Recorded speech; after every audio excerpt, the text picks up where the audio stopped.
It is always fun to come around to talk sport. It is your show. It is Niger Super Fans Forum. And on that note, I welcome you. My name is Oluwafemi Ashaolu. Of course, it is where we come around to review the performances of African stars across Europe. Remember, over the weekend, there were a lot of action as far as football is concerned. The FA Cup in England, of course, the Premier League, and of course, the leagues across Europe and around the world, of course. And today, like they say, charity begins out. We'll be talking about the likely candidates that will be taking the job as the next technical advisor of the Nigerian Super Eagles. A particular name is imagined as favorite, and of course, the Nigerian Football Federation have been one not to give that particular individual undue advantage. Kayode Ogunare, welcome once again. Happy Easter. Happy Easter to you. How did it go? I'm in my Easter I can clothes see. already. I can see. I'm in my work attire, so work continues. Yeah. There is no break for us. It happens sometimes. Okay, like they say, charity begins at home. Yes. And the elders always advise us that whatever you do, Yeah. in Nigeria, the local palace here, don't buy groundnut and sugar in the same place, because people will know you want to drink gari. People will know you want to drink gari. Yeah.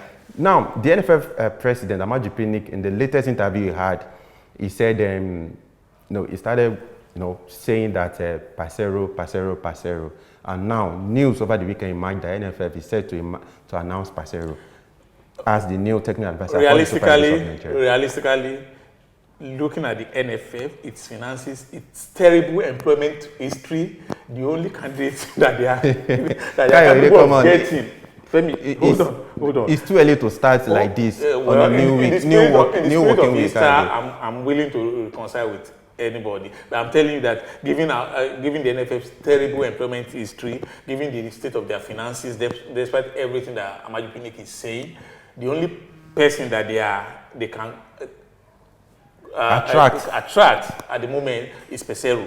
One, because Pesero comes cheap relatively compared to the other names that have been bandied about. Secondly, because Pesero, having worked in South America, is used to being old salaries. The South American countries old manager. Yeah, they do. And he, as a matter of fact, he left his last job because he was being owed. So coming to Nigeria now, he will take being owed 2-3 months as just one of those things. And that's why I said, although his abilities as a manager has question marks on it, as far as me I'm concerned, but I think we are stuck with that guy. So among the 5 or 4 candidates, you just said Pesero is the only option, but it's not the best option for us. Of course. If you have to compare him with Laurent Blanc, with Philippe Koku, yeah, and Ernesto Valverde. Like I said last time, he has the advantage of having coached a national team before. And because I told you, there are differences between coaching a national team and coaching a club side. He has the advantage of having been on both sides. This is what the others lack. So now that is an advantage for him.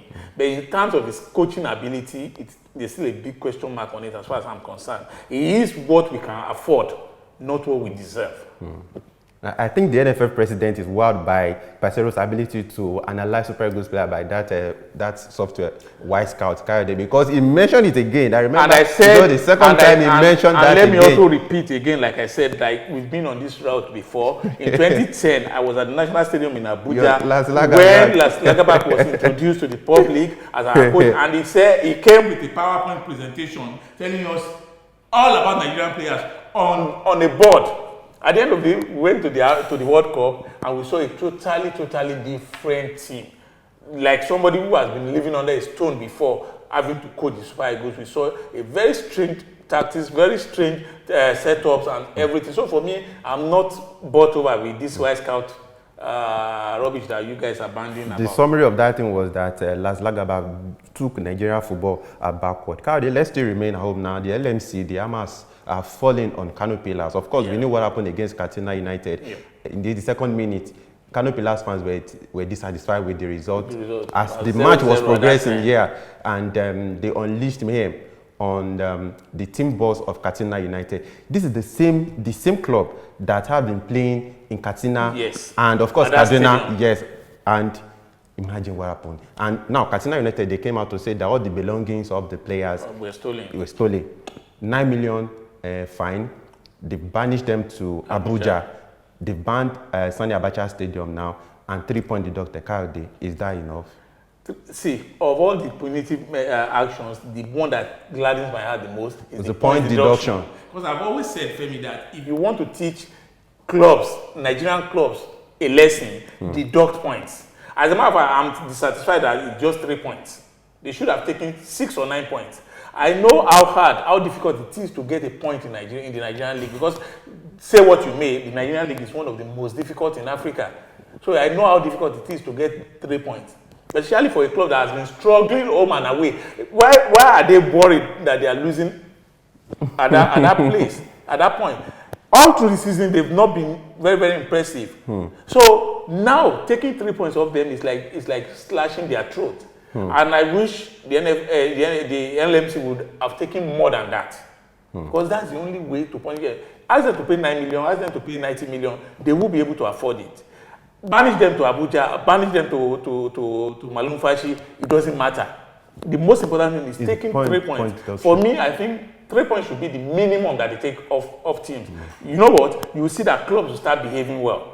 The moment you take these points, club will start behaving well, because you know that by the time you take 3 points now, take 3 points or 2-3 times in a season, they are left with nothing. They go on relegation.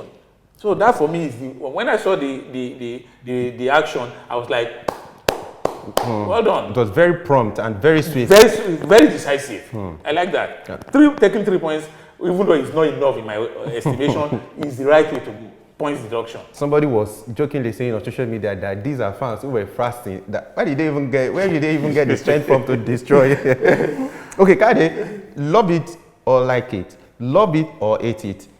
Saturday morning, the Ghana Premier League was trending in Nigeria, and we can't just ignore it. Over the weekend, of course, the match of the week, Aduana Stars, it ended in a goalless draw, and over the weekend, there wasn't much movement across the table, and all the big teams didn't do well. Let's quickly read out the results of the Ghana Premier League for you. Gold Stars 1, Olympics 0-0, Aduana 0, Ashgold 0. That was a match of the week.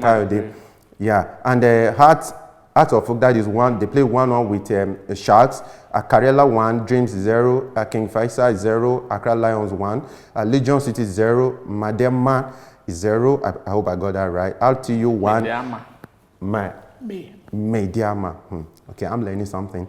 RTU 1, Kotoko is 0. Kayode, Kotoko lost, but they still held on to their position on the top of the table. As much as I hope Kotoko fans will not ask for my head, as much as I want them to keep winning everywhere, I am much more happy for RTU. Royal Malay United, they are a club up north in the northern part of Ghana. They are a big team there. And unfortunately, they just came back to the Premier League. They've been in the first division for a while, and they've not been doing too well. So this result, these 3 points, is a massive leap for them. And I think I'm very, very happy because I've got friends in northern Ghana. Okay, like I said, Ashanti Kotoko still top of the table with 52 points, followed by Beckham United on 44, Aduana Stars. Of course, they drew over the weekend, but still third on 40 points. Of course, Heart of Oak, they assist on 37. Kayode, let's remain with Ghana now. Andrea, we saw that it missed the two-legged playoff for the 2022 World Cup due to suspension. But now he's saying that he has all it takes to represent Ghana at the World Cup. Seems the young man is insecure about his position in the Otto Addo squad, because it seems Addo will favor maybe Thomas Partey to captain the team at the World Cup. I'm not sure if this were just to be about the captain's band, I'm not sure it will raise any alarm about it. It's about his place in the team. And you know the problem with Africans. Sorry, but he isn't doing badly for his Qatari club, Al Sadd. That's what I'm saying. The problem with Africans is once you have been around for a while, people will tend to say you are very, very good, forgetting nicely that this boy started early enough. Since the 2009 Under-20 World Cup that he won, he led his country to win, has been a part of the national team setup. So a lot of people will come and say, you know what, Andrea has been a part of this setup for a long time. So they begin to see him as a very old person. Which I think the older he has gotten, he has gotten better too. And one thing that I like about the Ayew brothers is the heart that they have. When they play for Ghana, they leave everything on the pitch. So for me, I think while he's not the most prolific player on the pitch, he has this team. He plays with his heart on his sleeve, so you know where he stands every time. He has this occasional rush of blood to the head. He gets scared, yeah, but it shows the passion he has for the team, for the game, and for the country. So I think his place in the team should be assured at least until probably the end of the World Cup. Andre is 32, yes. But remember in the first leg of that playoff in Kumasi, we saw fans booed off Jordan. Yeah. So I thought same thing I said about Jordan, and I remember one of our Ghanaian fans writing in the comment section that I said Jordan doesn't score too many goals. I still repeated that Jordan doesn't score too many goals. What he does is he runs the opposition ragged. He tries to wear down the defense. Of course, it was convenient to boo Jordan on that occasion, but the team in general as a unit did not offer too much. So I think it was just scapegoating, which for me, it's very, very unfortunate. Okay, so Nigeria's rivalry with Ghana will still be rekindled this year as both teams have been drawn in the WAFU Zone B U-20 Cup of Nations, which will be taking place in the Nigeria Republic. And Super Eagles, Flying Eagles, I meant to say, Flying Eagles have been drawn in the same group with Burkina Faso. So you have the Flying Eagles, you have Ghana, and of course, satellite. I hope this time the satellite won't receive any signal. At least let's get one over Ghana. Come on, man. We are still reeling from the pains of not that we will not be going to the World Cup. You know, by the terms of by the rules of the competition, 2 teams are going to qualify from that group, and the 2 teams that get into the final will go to the AFCON. So I hope Nigeria and Ghana will get through the group, and they are finally going to meet in the final so that the 2 of them can go through. Understand? Having said that, I am scared for the Nigerian team. And Ladan Boso has also called up 40 players. You ask yourself, where were those players called up from? You saw the list, Femi. I was even going to say, what were the developmental program that brought these guys into under-20 Canada? And what has Ladan Boso? Remember that he's just been appointed again into this. What has he done, Kayode? That is a question people have been asking. Or what criteria did the NFF use to bring Ladan Boso back to this? They don't have to use any criteria. All they have to do is just to, there are some coaches that are career national team coaches. They always find jobs for them. But Ladan Boso is one of them. Paul Aigbogun is doing the same thing the same way and want a different result. Exactly. Not giving chance to the younger coaches coming through to show what they are capable of doing. Ladan Boso was coach of these Flying Eagles in 2007 when they went to Canada. They lost in the quarterfinals, I think, to Chile. And then he alleged that the referee was racist, and he was heavily sanctioned by FIFA. That was 2007. Between 2007 and 2022, Femi, that's like forever. Like forever. What has this man done to improve himself? One. Secondly, what does he have now that he didn't have then that you think is the right man for this job? Kayode, under 30 seconds before we'll go on a break to go into Europe proper, is it the job of the NFF to develop these coaches, or they are supposed to develop themselves? This is their career. This is where they get their daily bread from. It's a symbiosis, Femi. Let's be honest with ourselves. The FA in England has coaching courses. Free? No, even if it's not free. Subsidized? Subsidized. Nothing is free. Subsidized because but in the long run, it's going to be for your own personal development. Exactly. Femi, if there's a coaching course at the NIJ, for example, and you know it's going to. I have paid for courses on my own. I have also done that. So nobody asked you, but you know that going down the line, this will help in the discharge to improve my professionalism. And I must say this, that the courses I took has really, really improved me in even more technical areas of this job. So if the coach feels sufficiently pushed that, you know what, I'll benefit from these coaching courses, they go. I've seen coaches who go on coaching courses like that. You go on courses to develop yourself. You don't have to wait for anybody. And the NFF should also cast their nets wider. Don't keep fishing in the same pond. There are other coaches who are younger, who are much more technologically savvy, who I don't want to say their brains are still lighter now, as in they are not clogged with the expectations and demands of being elderly. So these coaches are supposed to be given the opportunities to come through the ranks. There's one doing very, very well with Plateau United. And Fidelis Ilechukwu is a coach after my heart. You see in his team, everywhere he goes, you see if David Oluko has been drafted into the Chan team. See, Femi, these teams don't work that way. Let these coaches handle the teams. Drafting them as assistant coaches to geriatrics who have been there forever and ever. To Salisu Yusuf. It's not going to help anybody. Let them, these men now, they are men, let them take charge. Let them be fully in charge. Let them make mistakes. They will make mistakes and they will correct those mistakes and learn from it going forward. That's the way to go. I hope before the end of the world, the Nigerian Football Federation will learn as far as appointing coaches for the age competition, particularly the age competition in Nigeria, where I've heard the names of Ladamboso like forever since I was growing up, and you still have them, and you still have them cycling around that same sport without any major improvement. Let's quickly go on the break now. We'll return to talk proper about the performances of our players, African stars in Europe over the weekend. Please stay with us.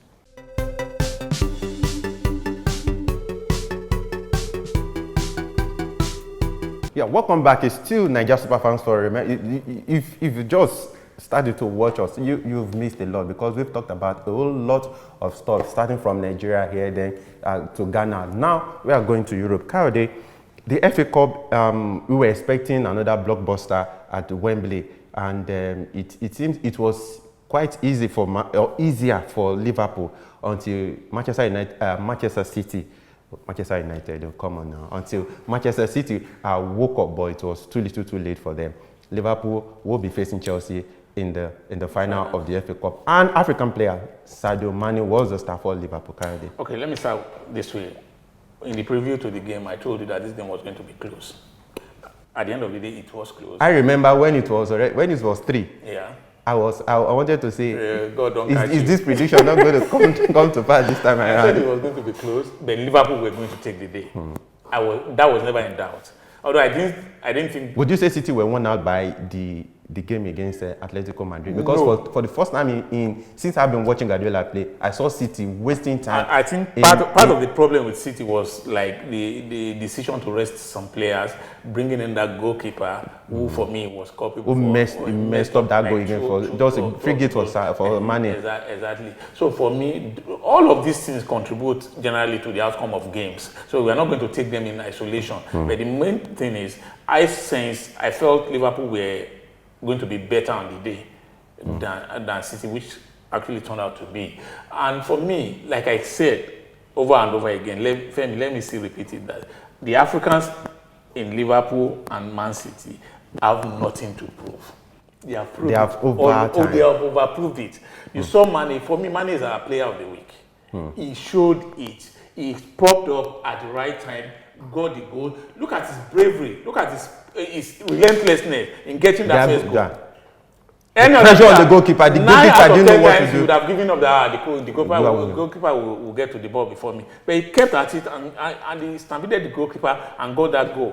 And the second one too, it was just spot on. The same with Mahrez when he came on. You saw Mahrez. For me, he should be given like a larger chunk of that second goal than even Silva that scored, because it was all due to his industry, his tirelessness, persistency. That got that goal. So for me, those guys have nothing to prove.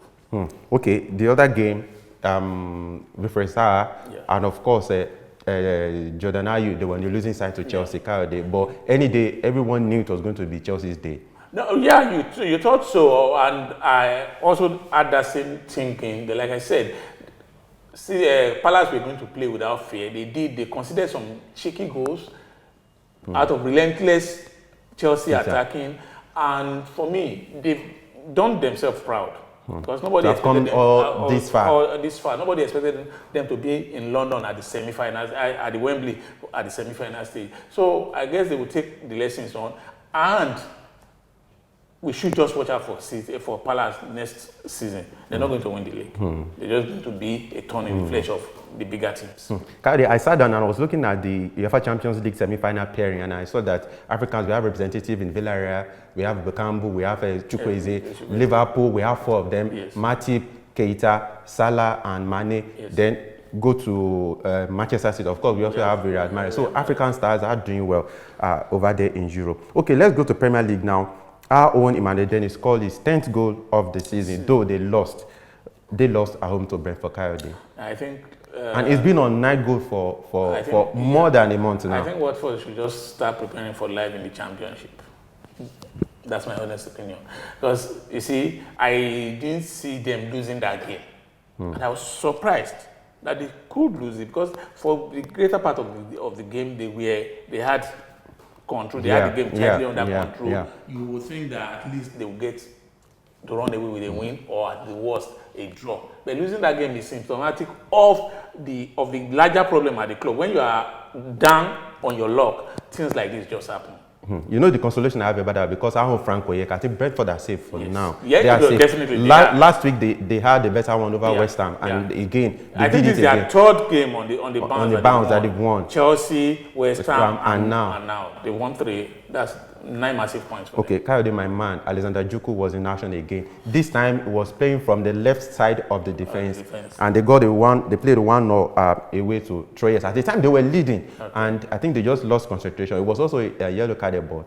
Again, I off my heart to Alexander Juku. He's one of our top performers in Europe this season, and I think this is breakout season. I expect him to go on to greater things next season. Okay, Coyote, Ademola Lookman seems unstoppable right now. He got a goal. Leicester City's goal, second consecutive goal in 2 matches for Leicester City, and third in his 3 starts for Manchester City, for Leicester City. Coyote. I think let me divert back to the Super Eagles. I think the game against Ghana in Abuja, it was our brightest spark. Got us that penalty, did 1 or 2 things before he was subbed off, and it shows his attacking intent. He shouldn't have been subbed off. Well, I am not going to go into that debate, Femi. I'm not the coach. The coach has his reasons for subbing him off. I'm not going to go into that. But what I take from that is that with his small frame, he has a larger heart than most bigger people. And it shows, and I'm happy for him. I want him to, I think with this performance, like we were discussing last week, Leicester would have seen enough to have him on the permanent, because I want him to stay in England. Brendan Rodgers had already given a hint. He had given me a 10 goal target if he scored 10 Premier League goals, and he's already on 6 right now. Yeah, so he has just 4 to. He can do it. So let's see what happens. And I'm guessing with his performance, even if he falls short of that 10 goal target, they might still be persuaded to give him that trial. For me, I hope he has the best. So unfortunately, in that one, we have Daniel Amate, Iheanacho, Patindaka, the Zambian. They were all on the losing side. Okay, Carl, the Southampton, Arsenal. I never believed Arsenal were going to lose that game. It seems Arsenal are still missing one particular Thomas Partey, Carl. Well, I don't want to say... It seems he's the missing piece in that jigsaw right now. I don't want to say that. That would be reductionist if you... But since he got injured now, you can see, Coyote, you can see that something is actually missing. This is the 3rd straight game Arsenal will be losing. Since this man got injured, Coyote. Arsenal are just being Arsenal. Not because Partey is out. No. They are just being Arsenal. You know, they have this... Remember, our producer is an Arsenal fan. I'm not sure he's agreeing with you right now. And I'm guessing I will see my head cut off in this shot. Right? No, they are just being Arsenal. You see, Arsenal, they have these mood swings. One time they go on a run, winning games. Then another time... I'm going to give Arsenal fans your outside dress. So some other times they just go on a losing streak. So I think this is what has happened. It's just a bad patch of form for them. They are going to recover. Luckily, they've done enough to be out of danger, but they have to work hard in order to get into the European spots. Okay, Coyote, AC Milan to Genoa nil. Frank Kessié and Benacer, they were superb on that game. And AC Milan, of course, they further tightened their grip on top of the Serie. Yeah, thank you for that. We have tightened our grip on the game. I'm so happy for AC Milan. I think with Napoli, they still have an outstanding game. With them losing ground, I am happy that Milan won, even when Inter didn't do that, and Juve also drew their game. So for me, it's a good one for the Africans there, and then for the club itself, because they are in a very, very dicey situation now with investors talking and everything. So it's good. Let them keep winning. Okay, as we round the car, the Nantes won, Angers won. It seems Moses Simon seems to be losing form. It's the second straight game that has been substituted. The game after the first league game after the playoff, he wasn't even in the game at all. Interesting. I saw that game and I saw him play from a position that I think the national team coach should be looking at playing. You see this thing about players. When they play in their clubs and they do well, they come to the national team and you're playing them in strange positions. And you expect them to perform wonders. I saw this guy. I saw Simon Moses play in a position where they played a 4-4-3 and he was at the base of the triangle in attack. So he played behind the two front men, and for me, he did well. He was sub off, but he did well for the team. And I think the Super Eagles manager, whoever that's going to be, should be looking at playing him in a similar position for the national team. Okay, Kayode. Lastly, FECAFO chairman, President Samuel Eto'o, is saying that it won't be any salary in office, but he's clamoring for increase in salary for players who play in the local league in Cameroon, both male and female. Kayode, isn't that commendable? It is actually, and I think Eto'o has been striking the right chords with everybody since he got there. He got a new boss for the national team. He has done commendably well. He has turned the attitude of even the secretariat staff around. Now they do their job with more attention to details, because they saw that they can see that this is a leader who is not going to take no as an excuse. And for me, talking about paying them, I think that's one of the legacies that they will remember him by. If they are able to get better payday, it shows that it will lessen the number of people who are trying to get out of the league because of non-payment. He's saying they should get decent. See, you don't need 40 players in your team. And you know what interests me the most? He said any club that failed to pay the players, he said they will not get subsidies from the federation. Yes. He said rather the federation will pay the players from the subsidy the club is supposed to get. Way to go. Nothing more to add. Somebody tried that in the Nigerian league a while back, but then they fizzled out. They stopped doing it. I hope Nigerian FA officials are paying attention to what is happening in Cameroon. That's the way to go, until we have somebody who is genuinely concerned, who doesn't see this as another job, who doesn't see this as an opportunity to line his own pocket. We are going to keep going in circles. I hate to be comparing apples and oranges, Femi, but you just have to talk about it. Okay, Kayode, let's quickly read a couple of comments from our YouTube.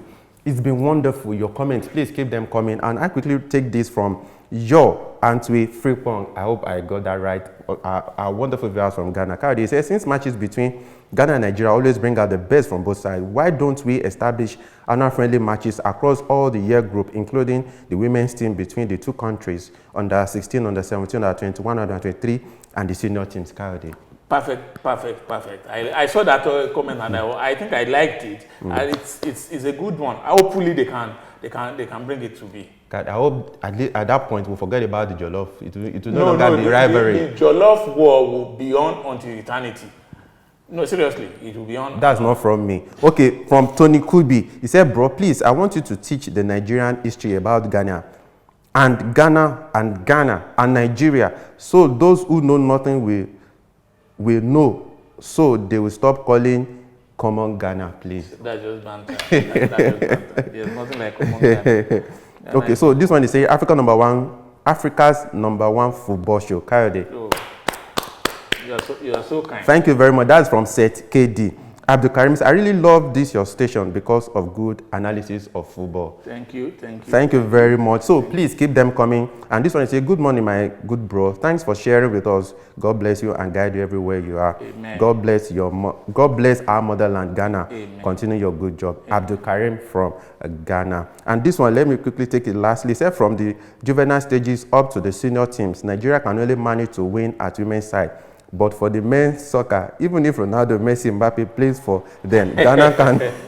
Those are the kind of banter that I like seeing. Good-natured ones. We talk about, we laugh about it. No, stop the 8. Let's talk, let's laugh, let's be happy together. And you want us to be playing that 16 and 17, so that by the time Nigeria loses all those games, the banter will. No, you know the ones who win. It will be like a league. You know the ones who win. You know the ones. So everybody will know where they have comparative advantage. If you can beat them at under 8 level, you know that okay, we are not your mates in under 8 level. They will also say we are not your mates at women football level. This one says Joe Matip, Sergio Reyes. So are we talking of 7 or more? Okay, I think just talking about the African. So please, Keep your comments coming on our YouTube channel, and please continue to subscribe and share our videos. I'm sure you've enjoyed them. Kayode, thank you once again for coming through on the show. Thank you very much for me. It's always a pleasure being here. Any plan for us for Easter? Yeah, Easter has started already. No, and you understand what I'm saying? The producer and I will go anywhere you want to take us to. Definitely, we're going somewhere. So where are we going? My house. Anyway, anytime we come on the show, time is not always our friend. This is where we'll be drawing the content on today's program. So like I said, please keep sharing our videos, keep liking them, and please continue to subscribe. Until we come your way again, I say have a fantastic time. So yourself, bye for now.